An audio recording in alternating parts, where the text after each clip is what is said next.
ټول مکتبه فکر خلک عالمان دا شهیدان شوي دي چا تپوس نه دی کړی دا مرګ ډېر بدبخت او بدقسمته دی او داسې ښکاري چې دا دهشتګردي هم دوی کوي او دوی د دهشتګردو ملګري دي ځکه چې آخر ولې دی تر اوسه پورې د یو شهید هم پته نه لګي مفتي صاحب چې کوم منونکي خلک دی ورسره هغه مایوسه دي د هغه بچي مایوسه دي نو موږ د پښتو په حساب ورسره ولاړ یو سوچ د هر چا خپل خپل دی خو د پښتو په حساب ورسره موږ ولاړ یو او موږ ورته دا خبره کوو چې بالکل تاسو چې څنګه خبره کوئ موږ به د هغې تاسو سره ملګرتیا کوو دا کتونکو دا وخت په باغناران کې را سره د عوامي نېشنل پارټۍ صوبایي صدر میا افتخار حسین صاحب موجود دی دوی سره خبرې اترې کوو میا صاحب نن هم په دغه جلسه کې ګډون وکړو څه به وایي داسې ده چې دا خو د مفتي منیر شاکر صاحب په حواله چې د هغه شهادت شو د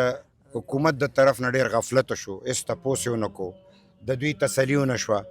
دوی مونږ پسې راغلي وو ما ته وویل ما ورته بالکل مونږ جنازې له هم راغلي وو دې جلسې له به هم راځو دا حکومت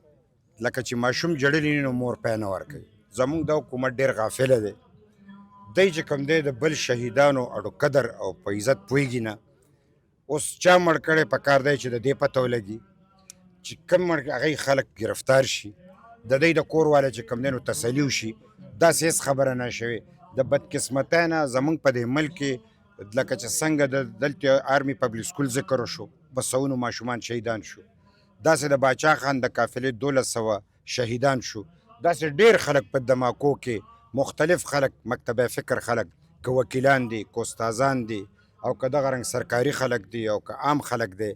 د ټول مکتبه فکر خلک عالمان دا شهیدان شوي دي چا تپوس نه دی کړی دا مرګ ډېر بدبخت او بدقسمته دی او داسې ښکاري چې دا دهشتګردي هم دوی کوي او دوی د دهشتګردو ملګري دي ځکه چې آخر ولې دی تر اوسه پورې د یو شهید هم پته نه لګي نو په دې نیت باندې موږ راغلي چې که چېرته د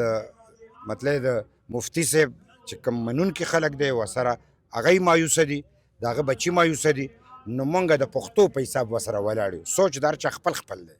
خو د پښتو په حساب ورسره موږ ولاړ یو او موږ ورته دا خبره کوو چې بالکل تاسو چې څنګه خبره کوئ موږ به د هغې تاسو سره ملګرتیا کوو دا تپوس حکومت لپاره قیمت پکار دی تسلي پکار ده او دا قاتلان نیول پکار دی ډېر زیات